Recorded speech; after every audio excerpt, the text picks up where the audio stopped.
Iran पर missile बरस रहे हैं, फलस्तीन में बच्चों के जनाजे उठ रहे हैं, यमन में लोग भूख से बिलख रहे हैं, इराक सालों से जंग की आग में जल रहा है, पाकिस्तान और अफगानिस्तान मुसलमान से लड़ रहा है, शाम का पूरा इलाका बारूद के धुएं में डूबा हुआ है और अब दुनिया की बड़ी ताकतें तुर्की की तरफ नजरें उठा रही हैं। क्या ये सब इत्तफाक है या फिर ये वो वक्त है जिसके बारे में हमारे नबी सल्लल्लाहु अलैहि वसल्लम ने 1400 साल पहले पेशगोई फरमाई थी। जो लोग ये समझ रहे हैं कि दुनिया में जो कुछ हो रहा है वो बस सियासत है, उनसे गुजारिश है कि ज़रा रुकें, क्योंकि जो आपकी आंखें आज देख रही हैं वो दरअसल क़यामत से 30 साल पहले के वो मनाजिर हैं जिनकी खबर अहादीस में पहले से मौजूद है। हमारे नबी सल्लल्लाहु अलैहि वसल्लम ने एक हदीस में इरशाद फरमाया, जो तिरमिज़ी शरीफ में मौजूद है, कि बैतुल मुक़द्दस की आबादी यसरब यानी मदीने की वीरानी का सबब बनेगी और मदीने की वीरानी बड़ी जंग का आगाज़ होगी और बड़ी जंग के बाद कुस्तुनतुनिया फतह होगा और कुस्तुनतुनिया की फतह के बाद दज्जाल का खुरूज होगा। ये तरतीब पढ़कर आज के हालात पर नज़र डालें तो रोंगटे खड़े हो जाते हैं, क्योंकि आज बैतुल मुक़द्दस का इलाका दुनिया की सबसे बड़ी ताकतों की तवज्जो का मरकज़ बना हुआ है। मस्जिद अक्सा के बारे में हर तरफ से बात हो रही है, पूरी दुनिया की नज़रें इसी एक नुक्ते पर टिकी हुई हैं और जब बैतुल मुक़द्दस की आबादी होगी तो उसके बाद जो वाक़यात आएंगे वो एक के बाद एक ऐसे गिरेंगे जैसे तस्बीह के दाने टूट कर गिरते हैं।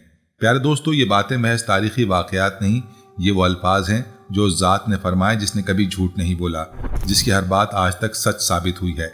और आज जब आप देखते हैं कि शाम, इराक और यमन ये तीनों इलाके एक साथ आग में हैं, तो याद रखें ये इत्तफाक नहीं।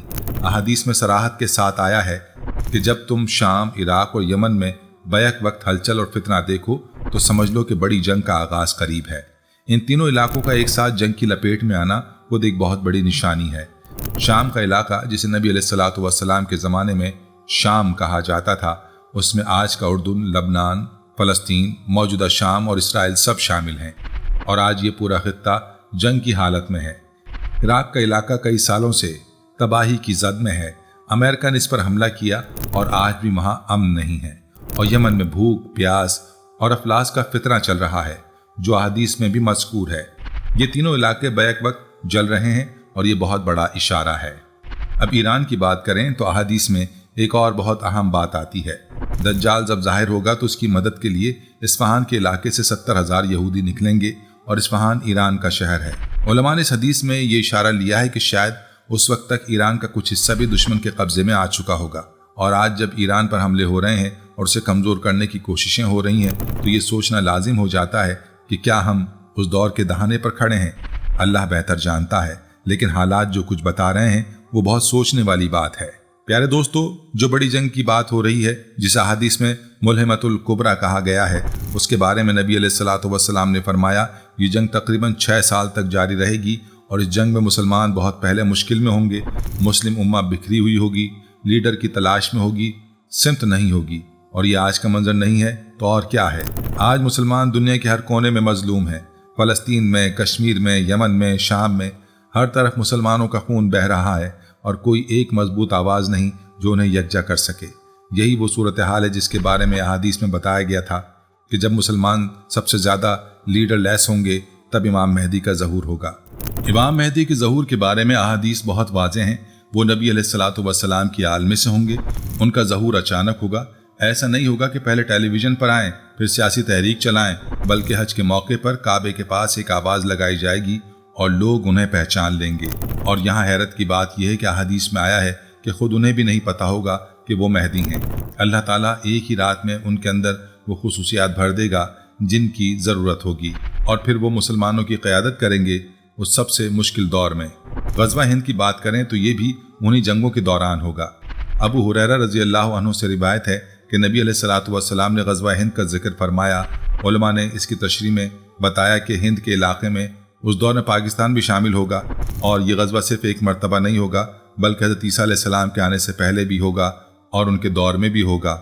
आज जब हिंदुस्तान और पाकिस्तान के दरमियान कशीदगी की बात होती है और पूरे खित्ते में जंग के बादल मंडला रहे हैं तो यह हदीस की रोशनी में बहुत माने खेज हो जाता है। प्यारे दोस्तों, अब ज़रा तरतीब समझें क्योंकि ये बहुत ही अहम है। अहादीस ने जो सिलसिला बताया है वो ये है कि पहले बैतुल मुक़द्दस आबाद होगा, फिर बड़ी जंग शुरू होगी, फिर कुस्तुनतुनिया यानी तुर्की फतह होगा और फिर दज्जाल का खुरूज होगा।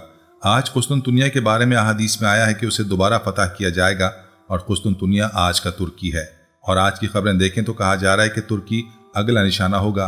ये इत्तफाक नहीं है, ये उस तरतीब का हिस्सा है जो 1400 साल पहले बताई गई थी। मदीना मुनव्वरा से एक लश्कर निकलने का जिक्र भी अहादीस में है जो इब्न माजा की सही हदीस है। इस लश्कर का 1/3 हिस्सा वापस आ जाएगा और वो बदतरीन लोग होंगे, 1/3 शहीद हो जाएगा और वो बेहतरीन शोहदा होंगे, और 1/3 जिंदा रहेगा और वो उस दौर के बेहतरीन लोग होंगे।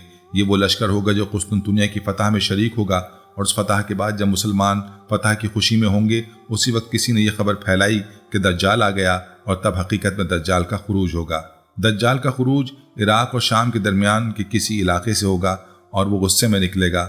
उसकी मदद के लिए इस्फहान से 70,000 मुसल्ला यहूदी आएंगे। दज्जाल के पास ऐसी ताकतें होंगी जो आम इंसानों को हैरत ज़दा कर देंगी।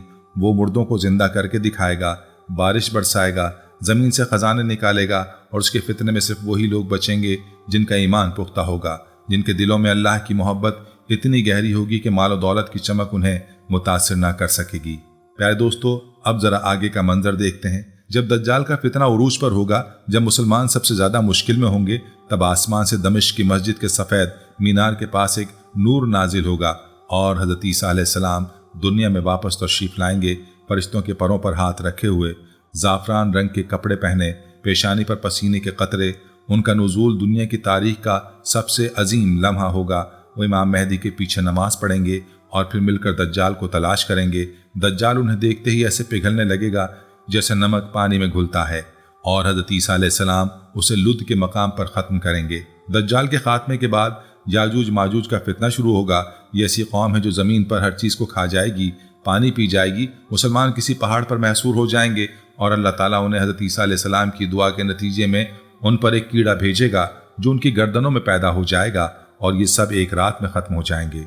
और फिर शुरू होगा वो दौर जो दुनिया ने पहले कभी नहीं देखा, हज़रत ईसा अलैहिस्सलाम का दौर, 7 साल का वो दौर जो इंसानी तारीख का सबसे खूबसूरत दौर होगा। उन्होंने जो करना है वो हैरत अंगेज़ है। सबसे पहले वो सलीब तोड़ेंगे, वो सलीब जिसे ईसाई सबसे मुक़द्दस चीज़ समझते हैं। ये देखकर बहुत से ईसाई उनसे अलग हो जाएंगे, लेकिन जो हक़ को समझ चुके होंगे वो उनके साथ इस्लाम पर कायम रहेंगे। दूसरा बड़ा काम ये होगा कि वह खंजीर को दुनिया से ख़त्म करेंगे। न कोई खंजीर पालेगा, न कोई उसका गोश्त खाएगा। प्यारे दोस्तों, उस दौर में रिस्क में इतनी बरकत होगी कि एक अनार एक बड़े ग्रोह के लोगों की भूख मिटाने के लिए काफ़ी होगा, और उस अनार का छिलका इतना बड़ा होगा कि लोग उससे अपने घर की छत बनाएंगे। दुनिया में किसी की किसी से दुश्मनी नहीं होगी, क्योंकि हर शख्स के पास इतना माल होगा कि हसद की कोई वजह ना होगी। जंग नहीं होगी, जुल्म नहीं होगा, हर तरफ अमन और इंसाफ का राज होगा। लेकिन जैसे ही हज़रत ईसा अलैहिस्सलाम का वक्त पूरा होगा और वो वफात पा जाएंगे, लोग आहिस्ता आहिस्ता फिर इस्लाम से दूर होना शुरू हो जाएंगे। इंसान की फितरत में ये कमज़ोरी है जो हमेशा से चली आ रही है। अल्लाह के सिवा दूसरों की इबादत, जिना, शराब, कत्ल व गारत, ये सब उसके दौर में इस कदर आम हो जाएंगे कि शैतान को भी देखकर शर्म आएगी और वो सोचेगा कि ये गुनाह मैंने कब सिखाए थे। और फिर अल्लाह ताला एक नर्म और ठंडी हवा भेजेगा।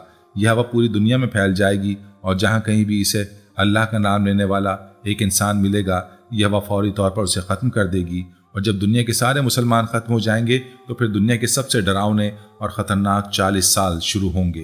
प्यारे दोस्तों, उन 40 सालों में जो कुछ होगा वो इंसानी तारीख का सबसे तारीख बाब होगा। सबसे पहले मदीना मुनव्वरा से सारे लोग निकल जाएंगे। मदीना बिल्कुल खाली हो जाएगा। वो शहर जो हज़रत मोहम्मद सल्लल्लाहु अलैहि वसल्लम का घर था, वो शहर जहाँ उनकी कब्र मुबारक है, वहाँ सिर्फ जंगली जानवर और परिंदे रहेंगे। मदीना मुनव्वरा इंसानों से इतना खाली हो जाएगा कि दिन को जाने से भी डर लगेगा, और अगर कोई अजनबी वहाँ से गुजरेगा तो उसे कभी एहसास ना होगा कि यहाँ पर कभी करोड़ों लोग रहा करते थे। उन 40 सालों में पूरी दुनिया में सिर्फ वही लोग बाकी होंगे जिनका इस्लाम और अल्लाह से कोई ताल्लुक ना होगा। उनके दिलों में अल्लाह का नाम ना होगा, न उनकी ज़बानों पर अल्लाह का जिक्र होगा। जानवरों की तरह खाना खाएंगे, उनकी तरह एक दूसरे से लड़ेंगे, और गधों की तरह सबके सामने बेहयाई करेंगे, और उन्हें ज़रा भी शर्म ना आएगी। और फिर अल्लाह ताला कुछ कमज़ोर रिवायतों के मुताबिक दुनिया से एक और निशानी उठा लेगा। दुनिया में कोई नया बच्चा पैदा नहीं होगा। कमज़ोर और बूढ़े लोग मर जाएंगे, और दुनिया में सिर्फ जवान लोग ही बाकी रह जाएंगे, और उन जवानों का बुराई के अलावा कोई काम ना होगा। प्यारे दोस्तों, इन सब से पहले एक और अजीम वाक़या होगा जो आज के इंसान की समझ से बाहर है। ایک رات جب لوگ اپنے بستروں پر سکون سے سوئے ہوں گے اور چاروں طرف خاموشی ہوگی تو اللہ تعالیٰ اپنے کلام قرآن پاک کو اس دنیا سے اٹھا لے گا۔ صبح جب لوگ اٹھیں گے تو یہ دیکھ کر حیران رہ جائیں گے کہ دنیا میں جتنی بھی قرآن کی کتابیں ہیں ان کی جلد تو بالکل ٹھیک ہے، لیکن اندر ایک بھی لفظ نہیں، تمام صفحے بالکل خالی اور سفید۔ اللہ تعالیٰ اپنا کلام اس دنیا سے ہمیشہ کے لیے اٹھا لے گا اور قرآن کے الفاظ نہ صرف صفوں سے بلکہ لوگوں کے دلوں سے بھی ہمیشہ کے لیے مٹ جائیں گے۔ یہ بات سوچ کر دل کانپتا ہے۔ آج ہم قرآن کو نرم کپڑوں میں لپیٹ کر الماری کی سب سے اوپر والی جگہ پر رکھ دیتے ہیں تاکہ نہ بچے سے چھوئیں، نہ گھر کی خواتین، نہ آپ خود کھول کر پڑھیں۔ اللہ تعالیٰ نے یہ کتاب انسانوں کی رہنمائی کے لیے بھیجی تھی، پڑھنے کے لیے، سمجھنے کے لیے، زندگی میں اتارنے کے لیے۔ قرآن کے اٹھائے جانے کے کچھ وقت بعد باری آئے گی دنیا سے دوسری نشانی اٹھائے جانے کی۔ آخر دنوں میں جب لوگوں میں ایمان نام کی کوئی چیز باقی نہ ہوگی تو کعبہ شریف بھی لوگوں کے ہجوم سے خالی ہو جائے گا، نہ وہاں کوئی حج کرنے جائے گا، نہ کوئی عبادت کرنے جائے گا۔ کعبہ کی محبت لوگوں کے دل سے نکل جائے گی، اور اسی وقت کو استعمال کرتے ہوئے ایک حبشی جس کی پتلی پتلی ٹانگیں ہوں گی اپنے ساتھیوں کے ساتھ مل کر کعبے کی طرف روانہ ہوگا۔ ان دنوں یہ بات بہت مشہور ہوگی کہ جہاں آج کعبہ ہے عین اسی جگہ سونے کے خزانہ چھپا ہوا ہے، اور اسی خزانے کی لالچ میں وہ حبشی اپنے ساتھیوں کے ساتھ یمن سے مکہ کی طرف روانہ ہوگا۔ اس خزانے کی حقیقت بہت پرانی ہے۔ آج سے تقریباً 3500 سال پہلے جب کعبہ اور زمزم کی رکھوالی عرب قبیلہ بنو جرہم کیا کرتا تھا، اسی قبیلے کے لوگوں نے کعبہ کے سارے خزانے کعبہ کے قریب ہی زمین میں چھپا دیا تھا اور زمزم کے کنویں میں بڑے بڑے پتھر ڈال کر اسے چھپا دیا تھا۔ پھر تقریباً 500 سال بعد ہمارے نبی علیہ الصلوۃ والسلام کے دادا حضرت عبد المطلب نے اللہ کے حکم سے زمزم کو دوبارہ کھودا، اور وہ زمزم جو 500 سال سے لوگوں کی نظروں سے چھپا ہوا تھا اسے دوبارہ عام کیا، اور اس وقت سے لے کر آج تک زمزم کا پانی بالکل اسی طرح جاری ہے۔ لیکن جو خزانہ اس وقت چھپایا گیا تھا عین اسی خزانے کے بارے میں اس حبشی کو پتہ چلے گا، اور وہ اپنے ساتھیوں کے ساتھ اس خزانے کی تلاش میں مکہ پہنچے گا اور کعبے کی چھت پر کھڑا ہو کر اسے کلہاڑی مارے گا اور کعبے کو ہمیشہ کے لیے گرا دے گا۔ کعبے کے گرانے سے پہلے اللہ تعالیٰ حجر اسود کو آسمان پر اٹھا لے گا، اور پوری دنیا کے لوگ اس قدر بے حس ہو چکے ہوں گے کہ انہیں کوئی فرق نہیں پڑے گا۔ پیارے دوستو، آپ کے ذہن میں یہ سوال آئے گا کہ اللہ نے ہمیشہ اپنے گھر کعبے کی حفاظت کی ہے، ابرہا کے ہاتھوں کو ابابیل نے تباہ کیا، تو اس بار اللہ کعبے کی حفاظت کیوں نہیں کرے گا؟ تو اس کا جواب بہت سادہ ہے، کیونکہ کعبے کا گرنا خود قیامت کی نشانیوں میں سے ہے۔ اللہ اسی نشانی کو ظاہر کرنے کے لیے اس بار کعبے کی حفاظت نہیں کرے گا۔ کعبے کے گرنے کے بعد پوری دنیا میں کوئی مقدس چیز باقی نہ رہے گی، اور پھر ایک دن جب لوگ اپنے گناہوں میں مصروف ہوں گے تو ایک نرم اور ہلکی آواز شروع ہوگی۔ پہلے تو یہ آواز اتنی پیاری ہوگی کہ لوگوں کو سن کر لطف آئے گا، لوگ اسی آواز کو سننے کے لیے پوری طرح متوجہ ہو جائیں گے، لیکن آہستہ آہستہ یہ آواز تیز ہونا شروع ہو جائے گی اور پھر ڈراؤنی بھی ہو جائے گی، اور آخر میں اتنی خطرناک ہو جائے گی کہ اسی آواز کی شدت کی وجہ سے دنیا میں ایک بہت بڑا دھماکہ ہو جائے گا اور دنیا کے سارے لوگ ایک دم مر جائیں گے۔ یہ اسرافیل علیہ السلام کی پہلی سور ہوگی۔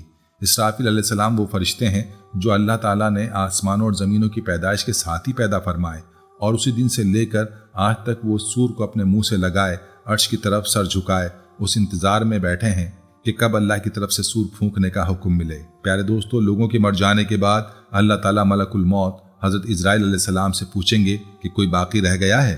اسرائیل علیہ السلام عرض کریں گے، اے اللہ، آپ کی عزت کی قسم، جبریل، میکائیل، اسرافیل اور میرے علاوہ کوئی بھی زندہ نہیں۔ پھر اللہ تعالیٰ حضرت اسرائیل علیہ السلام کو حکم دیں گے کہ جبرائیل کی روح قبض کرو، حکم ہوگا میکائیل کی روح قبض کرو، پھر اسرافیل کی روح قبض کرو، اور آخر میں اللہ تعالیٰ ملک الموت سے فرمائیں گے کہ اب تم اپنے ہاتھوں سے اپنی روح بھی قبض کر لو، اور اس کے ساتھ ملک الموت بھی مر جائیں گے۔ سب کے مر جانے کے بعد اس پوری کائنات میں جتنا ہمیں نظر آتا ہے اور جتنا ہم سے چھپا ہوا ہے اس میں صرف اور صرف اللہ کی ذات زندہ ہوگی، اور پھر اللہ تعالیٰ فرمائیں گے کہ آج کس کی بادشاہت ہے؟ آج صرف ایک اللہ کی بادشاہت ہے، اس پوری کائنات میں کوئی نہیں ہے، صرف اللہ ہے۔ پھر اللہ تعالیٰ حضرت اسرافیل علیہ السلام کو دوبارہ زندہ فرمائیں گے۔ اسرافیل علیہ السلام دوبارہ سور پھونکیں گے، اور سور کی آواز سنتے ہی دنیا کے سارے لوگ دوبارہ زندہ ہو جائیں گے۔ ہزاروں سال سے جو لوگ اپنی اپنی قبروں میں پڑے ہوئے تھے، جن کے جسموں کو مٹی کھا گئی تھی، اللہ تعالیٰ ان کے جسموں کو دوبارہ پہلے کی طرح بنا دے گا، اور پھر دنیا کی یہ سارے لوگ میدان حشر کی طرف روانہ ہوں گے، جسم پر کپڑے نہیں ہوں گے، زمین لوہے کی ہو جائے گی اور سورج 1 میل کی دوری پر آ جائے گا۔ ہر انسان اپنے گناہوں کی وجہ سے اپنے پسینے میں ڈوبا ہوا ہوگا، اور یہاں سے 5000 سال کا وہ سب سے لمبا اور خطرناک دن شروع ہو جائے گا جس کا تصور بھی انسان کا ذہن نہیں کر سکتا۔ پیارے دوستو، آج جب دنیا کے حالات دیکھتے ہیں तो ऐसा लगता है कि हम इस सिलसिले के दहाने पर खड़े हैं। ईरान पर हमले, शाम और इराक में खून, यमन की तबाही, बैतुल मुक़द्दस का मरकज़ बनना, तुर्की को निशाना बनाने की बातें, ये सब वो निशानियां हैं जो अहादीस में बयान हुई हैं।